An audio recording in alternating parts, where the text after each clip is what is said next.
انسان کو جو چیز خراب کرتی ہے اور وہ ایسے کام کرتا ہے کہ جس کی وجہ سے انسانیت کے دائرہ سے رفتہ رفتہ نکل جاتا ہے، وہ ہے العجب، عین جیم بے۔ اس کا معنی کیا ہوتا ہے؟ اپنے آپ پر تعجب کرنا، اپنے آپ کو بڑا سمجھنا، جس کو کہتے ہیں میں۔ جس کے اندر میں آ جائے گی، جتنا وقت گزرے گا وہ انسانیت کے دائرہ سے خارج ہوتا جائے گا۔ ظاہری طور پر شکل و صورت انسانوں والی ہے، لیکن ان کے اعمال انسانوں والے جو ہیں وہ نہیں ہوں گے۔ یہ کب ہوتا ہے؟ اپنے آپ کو آدمی بڑا سمجھتا ہے، اس کی علامات کیا ہیں؟ تو ہر چیز کی اپنی علامتیں ہوتی ہیں۔ اگر جگر کا کوئی مریض ہے، اس کے چہرے سے پتہ چل جاتا ہے کہ یہ مریض ہے۔ خون کی کمی ہے تو لوگ انگوٹھے دیکھتے ہیں، اس سے پتہ چل جاتا ہے، ناخنوں سے پتہ چل جاتا ہے کہ اس میں خون کی کمی۔ اس کی بھی علامتیں ہیں۔ اس کی علامت کیا ہے؟ اس کی علامت ہے کہ لوگوں کے ساتھ حشاش بشاش، ہنستا مسکراتا پیش نہ آنا، بلکہ ہر وقت تیوری چڑھی ہوئی ہو، شکنیں ابری ہوئی ہو، پتہ چلے کہ غصے کی حالت میں ہے۔ تو ایسی صورت میں سمجھیں کہ یہ بندہ تکبر کی طرف جا رہا ہے، میں کی طرف جا رہا ہے، اپنے آپ کو بڑا سمجھتا ہے۔ دوسری علامت جس سے پتہ چلے وہ ہے کہ کسی آدمی کو وہ اہمیت نہیں دیتا، جو بات بھی کر رہا ہوتا ہے یہ فوراً اس کی بات کو کاٹ دیتا ہے۔ کیوں کاٹتا ہے؟ کہ آپ کو پتہ ہی نہیں بات کرنے کا طریقہ کار کیا ہوتا ہے، بات میں کر سکتا ہوں۔ تو یہ علامت ہے کہ یہ آدمی اب گڑبڑ ہے، تکبر میں پڑ گیا ہے۔ تیسری علامت یہ ہوتی ہے کہ اس کی خواہش ہو میں لوگوں میں نمایاں ہو کر رہوں، جب کسی جگہ میں جاؤں لوگ میرے لیے کھڑے ہو جائیں، لیکن میں کسی کے لیے کھڑا نہ ہوں، میں اپنا آرام سے بیٹھا رہوں۔ یہ خواہش جب ہوگی تو ایسی صورت میں سمجھیں کہ وہ تکبر کی طرف آ گیا ہے۔ لیکن علماء کرام، طلباء کرام یہ نہ سمجھیں۔ اصل بات یہ ہے کہ بعض اوقات معاشرہ اس قسم کا تشکیل دیا جاتا ہے کہ ہر انسان دوسرے انسان کے لیے باقاعدہ کھڑا ہو جاتا ہے استقبال کے لیے۔ قوم تو میں نہیں رہا، مہمان کے طور پر جاتے ہیں، نجف اشرف میں ہم نے دیکھا ہے کہ سینئر ترین طالب علم آتا ہے تب بھی ہر طالب علم اس کے لیے کھڑا ہو جاتا ہے۔ جونیئر ترین جو آج طالب علم بنا ہے، البتہ شرط ہوتی تھی طالب بننے کی کہ کم از کم عبا کبا پہن لے، تو طالب علم جب بن جاتے اس کے لیے بھی کھڑے ہو جاتے تھے۔ حضرت آیت اللہ محسن حکیم مرحوم کی شخصیت کے لیے اگر کوئی آدمی جاتا تھا، وہ نہیں دیکھتے تھے بہت بڑا مولوی ہے، چھوٹا مولوی ہے، ابھی ابتدائی طالب علم میں، کھڑے ہو جاتے تھے۔ ان کے ہاں مجالس ہوتی تھی جب تک وہ بوڑھے نہیں ہو گئے تھے بہت زیادہ، پھر تو اٹھنا بیٹھنا مشکل ہو گیا تھا، پھر ان کی اولاد کرتی تھی۔ مجالس ہوتی تھیں ہفتے میں ایک دفعہ، تمام مجتہدین کے پاس مجالس باقاعدہ ہوتی ہیں، یا شب جمعہ ہوتی ہیں مثلا پہلے ٹائم، یا پچھلے ٹائم ہوتی ہیں، یا شب جمعہ رات کو ہوتی ہیں، یا صبح جمعہ ہوتی ہیں، یہ ٹائم مختلف ہوتا ہے۔ تو جب بھی مجلس ہوتی تھی وہ اپنے کمرے کے مجلس کی جگہ کے دروازے پر بیٹھتے تھے، جو آدمی بھی آتا فوراً کھڑے ہو جاتے، بلکہ ساتھ ہی ساتھ اس کے جوتے بھی بنا کے رکھتے۔ یہ ہوتے ہیں اخلاقیات۔ آپ سے بھی میں ہمیشہ کہتا رہتا ہوں کہ طالبہ کرام آپ اپنی عادت ڈالیں، اگر آپ کا سینئر آتا ہے تب بھی کھڑے ہو جائیں، آپ جائیں سینئر کو کھڑا ہو جانا چاہیے۔ استاد آتا ہے سب کھڑے ہو جائیں، استاد کو بھی کھڑا ہونا چاہیے۔ یہ اگر ہو، اس کو کہتے ہیں اخلاقیات۔ یہ ایک معاشرہ ہے، اس میں خواہش کا دخل نہیں ہوتا، بلکہ ہر آدمی جو ہے وہ اسی طرح کرتا ہے۔ لیکن اگر کسی معاشرے میں ایک میٹنگ میں گیا تھا، اس میں وزیر مذہبی امور اعجاز الحق تھے، اہل سنت کے علماء تھے، اکیلا میں شیعہ تھا، وہ میرے لیے کھڑا ہوا اور سب سے کہا کہ چونکہ اہل سنت علماء میں ایک دوسرے کے سامنے کھڑے ہونے کی عادت نہیں، اس لیے میں آپ کے ہاں نہیں کھڑا ہوا۔ اس نے کہا کہ میں نے شیعوں کو دیکھا ہے کہ ان کا کوئی عالم آ جائے، کوئی آ جائے تو وہ کھڑے ہو جاتے، اس وقت میں کھڑا ہوا۔ تو یہ ایک اچھی صفت ہے جس کا باقاعدہ تذکرہ ہوا۔ ویسے خواہش نہیں ہونی چاہیے کہ لوگ میرے لیے گویا کہ ہم کھڑے ہوں۔ چوتھی علامت یہ ہوتی ہے کہ جس شخص کی یہ خواہش ہوتی ہے کہ جب میں چلوں تو 5-7 آدمی میرے پیچھے ہوں، یہ بھی تکبر کی علامت ہے۔ ہم نے آغا خمینی صاحب کو دیکھا، جس وقت وہ آغا خمینی ہوتے تھے، بعد میں امام بنے انقلاب کے بعد، تو ظہر کو ماہ رمضان میں ظہر کے وقت نماز پڑھانے جاتے تھے، ان کے ساتھ صرف ایک آدمی ہوتا تھا، کوئی اور چلتا تو منع کر دے جاؤ، ایک آدمی ان کے ساتھ وہ خادم مسجد جو ہے وہ ہوتا تھا تاکہ راستہ وغیرہ بتاتا رہے، یہ وگرنہ وہ بالکل کسی کو ساتھ لے کر نہیں جاتے تھے۔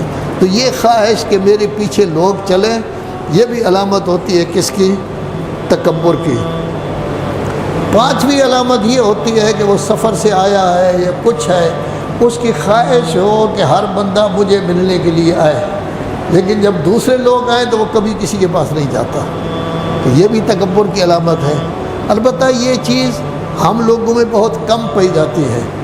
شریعت ہمیں یہ کہتی ہے اس کے لیے ملنا نہیں کہا گیا، بلکہ کہا گیا زیارت۔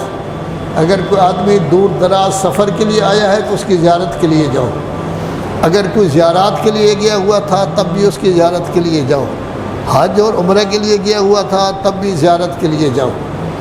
لیکن اس میں یہ کہا گیا ہے کہ اگر زیارت کے لیے آپ گئے ہیں اور ارادہ یہ ہے کہ وہاں سے تبرک ہوگا نجف کا، کربلا کا، مشہد مقدس کا، پہلے میں تبرک لے آؤں تو پھر جانے کا کوئی فائدہ نہیں۔ لیکن اگر خیال یہ ہو کہ نہیں وہ زیارت کر کے آیا ہے، مجھے اس کی زیارت کے لیے جانا چاہیے، تو 70 فرشتے آپ کے ساتھ ساتھ جائیں گے، آپ وہاں بیٹھیں گے، وہ آپ کو چائے پلائے گا یا زمزم کا پانی پلائے گا، بسکٹ کھلائے گا، کھجورا کھلائے گا، فرشتے کچھ نہیں کھائیں گے۔ جب آپ باہر نکلیں گے فرشتے آپ کے ساتھ ساتھ چلیں گے، جہاں آپ نے پہنچنا ہے وہاں آپ کو چھوڑیں گے، اور اس کے بعد حکم ہوگا کہ آپ ہمیشہ اس کے لیے استغفار کرتے رہیں کہ مومن بھائی کی زیارت کے لیے جاتا ہے یہ۔ تو مومن بھائی کی زیارت کے لیے جانا، مریض کی عیادت کے لیے جانا، کوئی مریض مر جائے اس کے جنازے میں جانا، تشییع جنازہ میں جانا، اس کا بہت زیادہ ثواب ہے۔ اور یہ بھی ہے جیسا کرو گے ویسا بھرو گے۔ آج آپ لوگوں کے لیے جاؤ گے تو لوگ آپ کے لیے بھی آئیں گے، وگرنہ آپ جب مر جائیں گے کوئی بھی نہیں پوچھے گا، کہے گا کہاں وہ آتا تھا ہمارے لیے کہ ہم آئیں۔ تو اس طرح ایک دوسرے کے، لیکن اگر کوئی کہے کہ لوگ مجھے ملنے کے لیے آئے میں نہ آؤں، تو ایسی صورت میں یہ گویا کہ کیا ہے؟ تکبر ہے۔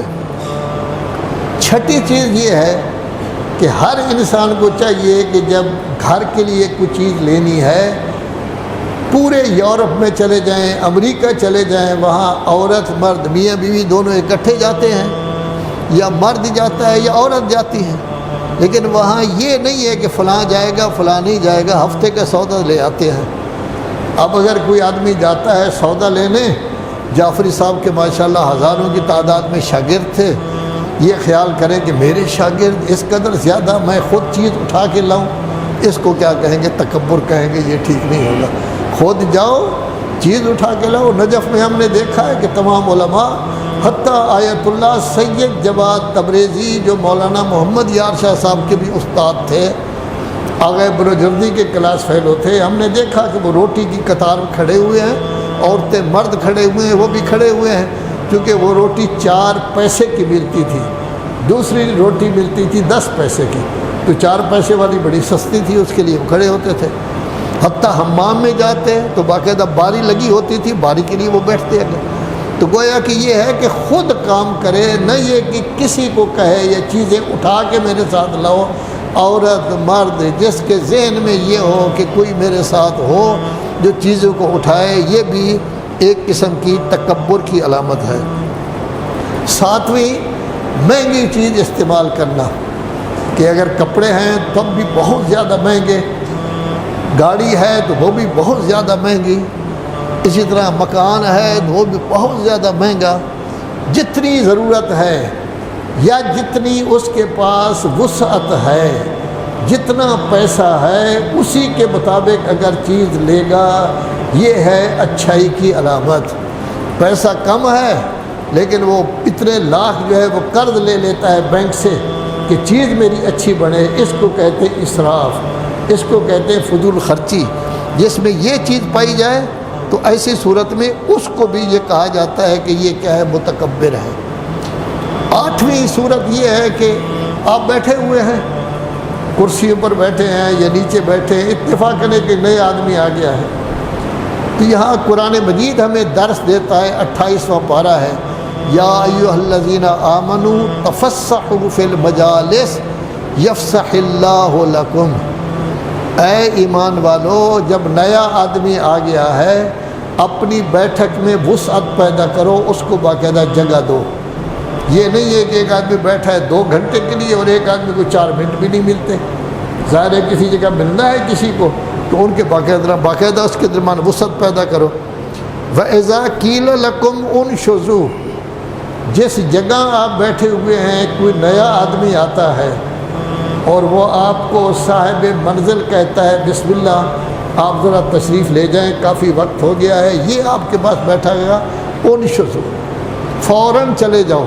یہ نہ کہو اس نے میری توہین کی ہے، یہ نہ کہو کہ اس نے میری عزت نہیں کی، میں بیٹھا ہوا تھا مجھے اٹھایا ہے، کافی دیر سے بیٹھا تھا، نیا آدمی آیا اس کے لیے جگہ خالی ہونا چاہیے۔ اللہ فرماتا ہے اگر خاموشی سے چلے جاؤ گے، یرفع اللہ الذین آمنوا منکم والذین اوتوا العلم درجات، اللہ تبارک و تعالیٰ جس کا درجہ بڑھا دیتا ہے علم میں، فضل میں، وہ اسی طرح کرتے ہیں کہ جب بھی اس طرح کا کوئی معاملہ ہو فوراً جگہ خالی کر دیتے ہیں، وہ نہیں کہتے۔ سب سے مشکل مسئلہ وہ بھی قرآن مجید میں موجود ہے۔ آپ جاتے ہیں، ملنا ہے ایک آدمی صاحب کو، تو آپ دروازہ کھٹکھٹاتے ہیں یا پہلے آپ نے ٹیلی فون کیا ہے ان کو، وہ کہتے ہیں حافظ صاحب آج میرے پاس آپ نہ آنا، مہربانی آپ کی۔ یا دروازے پر چلے گئے ہیں، وہ دروازے پر آیا ہے، حضور آپ کی بڑی مہربانی، آج میں آپ کا استقبال نہیں کر سکتا۔ کتنا بڑا مسئلہ ہے، لوگ کہیں گے او توہین ہو گئی، یہ ہو گیا وہ ہو گیا۔ قرآن مجید کی آیت ہے، اللہ تبارک و تعالیٰ فرماتا ہے اذا قیل لکم ارجعوا فارجعوا، اگر آپ کو گھر والے کہتے ہیں بسم اللہ آپ ابھی چلے جائیں، فارجعوا چلے جائیں، اگر چلے جائیں گے ذالک ازکیٰ لکم، اس سے پتہ چلے گا کہ آپ کا باطن، آپ کا اندر، آپ کا نفس پاکیزہ ہے۔ لیکن اگر دل میں آ جائے گا اوہ میری توہین ہو گئی، پتہ چلے گا بدباطن ہے انسان۔ کیوں ہو سکتا ہے کہ اس وقت کوئی صورت ایسی ہو؟ ایران میں گیا ہوا تھا تو ہمارے ایک مولانا یہاں رہتے تھے، وہ ہمیشہ کہتے تھے میرے ہاں آئیں، وہ کاشان کے رہنے والے تھے۔ میں نے ان کو ٹیلی فون کیا، میں نے کہا میں آج آپ کے پاس آ رہا ہوں۔ نہیں حافظ صاحب نہیں آپ نہ آنا، آپ نہ آنا۔ ظاہر ہے کہ میں خاموش ہو گیا جب وہ کہہ رہے نہ آنا۔ پھر انہوں نے کہا جی میرے گھر کا صرف ایک کمرہ ہے، میری 2 بہنیں ہیں وہ آئی ہوئی ہیں، بچے ہیں، میرے پاس تل دھرنے کی جگہ ہی نہیں ہے، تو آج آپ کا میں استقبال نہیں کر سکتا۔ تو قرآن کہتا ہے کہ جس وقت ایسی چیز ہو جائے تو اس کو برا نہ سمجھو، یہ سمجھا جائے گا کہ تمہارا ذہن پاکیزہ ہے۔ زندگی بسر کرنے کے لیے ضروری ہے کہ انسان اپنے آپ کو منظم کرے، انسان اپنے آپ کو اس طرح کرے کہ ایک منٹ کا خیال کرے۔ اللہ کا منادی آواز دے رہا ہے اللہ اکبر، پھر کرتے کرتے نظریہ پیش کرتا ہے نبوت کا بھی، امامت کا بھی، پھر کہتا ہے حی علی الصلاۃ، اور نماز کی طرف۔ تو اللہ کا منادی بلا رہا ہے۔ اگر ہم میں سے کوئی مولوی صاحب یا کوئی طالب علم امامہ بھی پہنا ہوا ہو، باہر کھڑا ہو کر وہ بات چیت شروع کر دے، تو اس کا مطلب کیا ہوگا کہ حی علی الصلاۃ کی کوئی پرواہ نہیں۔ پھر کہا جاتا ہے حی علی الفلاح، آپ کی کامیابی باتوں میں نہیں ہے اس میں ہے، آ جاؤ، پھر بھی نہیں آتا۔ پھر کہا جاتا ہے حی علی خیر العمل، سب سے عمل بہتر تو یہ ہے، پھر بھی نہیں آتا۔ پھر وہ کہتا ہے اللہ اکبر، تو کہتا تھا اللہ بڑا ہے، اب تو باتوں کو بڑا سمجھ رہا ہے۔ لذا حی علی الصلاۃ جب انسان پہنچتا ہے، اگر ہم میں اچھائی پائی جاتی ہے تو فوراً مسجد میں آئے۔ یہ نہ ہو کہ حضرت مولانا نماز پڑھا رہے ہیں، وہ رکوع کی حالت میں اب سجدہ میں اور آپ باہر شور کر رہے ہیں، اگر یہ ہو تو اس کا مطلب یہ ہے کہ انسان عقل سے خالی ہے۔ تو نظم و ضبط جو ہے وہ ہر چیز میں، درس کا جب ٹائم ہو جائے، جو طالب علم 1 منٹ لیٹ آتا ہے وہ اپنا نقصان کرتا ہے، اپنے درجے کا بھی نقصان کرتا ہے، اپنے درس کا بھی نقصان کرتا ہے، اپنی عزت میں بھی نقصان کرتا ہے۔ ہم جب نجف اشرف میں پڑھتے تھے، ہم نے دیکھا کہ ہمارے استاد صاحب عام طور پر درس سے 15 منٹ پہلے آ جاتے تھے، اور عجیب سلسلہ تھا ان کا، جو طالب علم کافی قابل ہوتا اس کے لیے وہ کافی یا اللہ کھڑے ہوتے تھے، اور جو طالب علم ذرا نرم ہوتا اس کے لیے یا اللہ اتنا کہتے تھے، آگے نہیں پتہ چل جاتا تھا یہ طالب علم ان کی نظر میں قابل ہے، یہ طالب علم قابل نہیں۔ تو ظاہر ہے کہ عین وقت پر انسان کو 15 منٹ پہلے پہنچ جاتے تھے۔ طلبہ اکرام کو چاہیے چلو زیادہ مصروف ہیں تو 2 منٹ تو پہلے پہنچیں، 2 منٹ 3 منٹ 4 منٹ آنا۔ پھر جس کمرے میں آپ نے پڑھ رہے ہیں درس، جب کمرے کو خالی کرتے ہیں، بعض اوقات ایسا ہوتا ہے لائٹ جل رہی ہوتی ہے، بعض اوقات ایسا ہوتا ہے اس کا دروازہ کھلا ہوتا ہے، بعض اوقات ایسا ہوتا ہے کہ لائٹیں بند ہیں، پنکھا چل رہا ہوتا ہے۔ تو یہ مسئلہ جائے گا پہلے شاگردوں تک کہ شاگرد بیچارے ہیں عقل سے کام نہیں لیتے، پھر استاد تک چلا جائے گا۔ استاد کو چاہیے کم از کم ان کو سمجھائے، ان کی تربیت کرے کہ یہ 3 کام کرنے ہیں، لائٹیں بھی بند کرنی ہیں، پنکھا بھی بند کرنا ہے، دروازہ بھی بند کرنا ہے۔ یہ چھوٹے چھوٹے کام ہوتے ہیں، ان سے انسان سیکھتا ہے، اسی کی طرف اس کی توجہ ہوتی ہے۔ آپ نے دیکھا ہوگا کہ 3 مہینہ کے لیے بقیت اللہ کے طالب علم آئے تھے جو مولانا زیدی صاحب کے شاگرد تھے، تو وہ 1 گھنٹہ پہلے اذان سے اٹھتے تھے، 3 4 5 جا رہے ہیں لیٹرین، وضو کر کے آ رہے ہیں، پھر وہ قطار ان کی بن جاتی تھی، درمیان میں فاصلہ بھی ہوتا تھا۔ میں واک کر رہا ہوتا تو دیکھتا کہ جو سب سے بڑے قد والا ہے وہ پہلا، پھر دوسرا، پھر تیسرا، اس طرح کر کے کھڑے ہوتے تھے، اور عجیب لگتا تھا، 1 قطار اس طرح ہے، 1 قطار اس طرح ہے، 1 قطار اس طرح ہے، 2 صفیں دوسری صف اور تیسری صف میں بیٹھے ہوتے تھے۔ پہلی صف بزرگوں کے لیے وہ چھوڑ دیتے تھے، اس کے بعد نماز ہوتی تب بھی بیٹھے ہیں، نماز میں شرکت کی، درس قرآن ہوا، ترجمہ قرآن، تب بھی وہ بیٹھے ہیں، پھر اس کے بعد قرآن مجید کی تلاوت ہوئی 5 منٹ، تب بھی وہ بیٹھے ہیں۔ اور ہمارے علماء بھی بادشاہ ہوتے ہیں، بھی تلاوت کر لی ہے آپ نے، ان کا درس ہونا ہے تو کیا ضرورت ہے آپ کو لمبی دعا منگوانے کی، کیا ضرورت ہے زیارت پڑھنے کی، لیکن علماء اپنا کام پورا کرتے ہیں، پوری دعا منگواتے ہیں، پھر اس کے بعد کھڑے ہو جاتے ہیں، پھر زیارت پڑھتے ہیں، پھر اس کے بعد آج کل مسافت و کرونا کی وجہ سے نہیں ہوتا، لیکن وہ بہرحال موجود رہتے، پھر زیدی صاحب ان کو درس کہتے۔ یہ ہے نظم و ضبط۔ اگر آپ بھی تو طالب علم ہیں، کیوں نہیں ایسا ہوتا ہے کہ جب مغرب کی نماز ہو رہی ہو آپ بھی 2 صفوں پر بیٹھے ہو؟ کیوں نہیں ایسا ہوتا ہے کہ صبح کی نماز جب ہو رہی ہو آپ بھی بیٹھے ہوئے ہوں؟ کیوں نہیں ہوتا جب ظہر کی نماز ہو رہی ہو تو پہلے 5-7 منٹ آپ بیٹھے ہوئے ہوں؟ لیکن آپ کیا کرتے ہیں، وہ اس طرف بیٹھے ہیں، جب نماز شروع ہوگی تو رکوع تک آتے آتے پھر آپ آتے ہیں۔ یہ گویا کہ یہ ہے کہ نظم و ضبط کی کمی ہے۔ اصل تو یہ ہمارا کام ہے آپ کو سمجھانا، ہمارا کام ہے آپ کو بتانا، ہمارا کام ہے آپ کو عادی کرنا۔ یہ قبلہ صاحب بیٹھے ہیں، ان کا کام ہے، وہ قبلہ صاحب کرسی پر بیٹھے ہیں، ان کا کام ہے۔ چلو ہم سے اگر سستی ہوئی، نہیں سمجھایا آپ کو تو آپ خود سمجھیں۔ 3 مہینے وہ رہے بقیت اللہ کے، وہ ایک نمونہ تھے، مثال تھے، ماڈل تھے کہ طالب علم کیسا ہونا چاہیے، آپ کو بھی اسی طرح۔ اور سب سے بڑا عیب جو آپ میں پایا جاتا ہے وہ یہی ہے کہ جب صبح درس قرآن ہوتا ہے تو آپ سب کے سب چلے جاتے ہیں، اس طرف جا کے بیٹھتے ہیں۔ یہ 4-5 آدمی، یہ پیر صاحب بیٹھے ہوتے ہیں، وہ پیر صاحب 4-5 آدمی بیٹھے ہوتے ہیں۔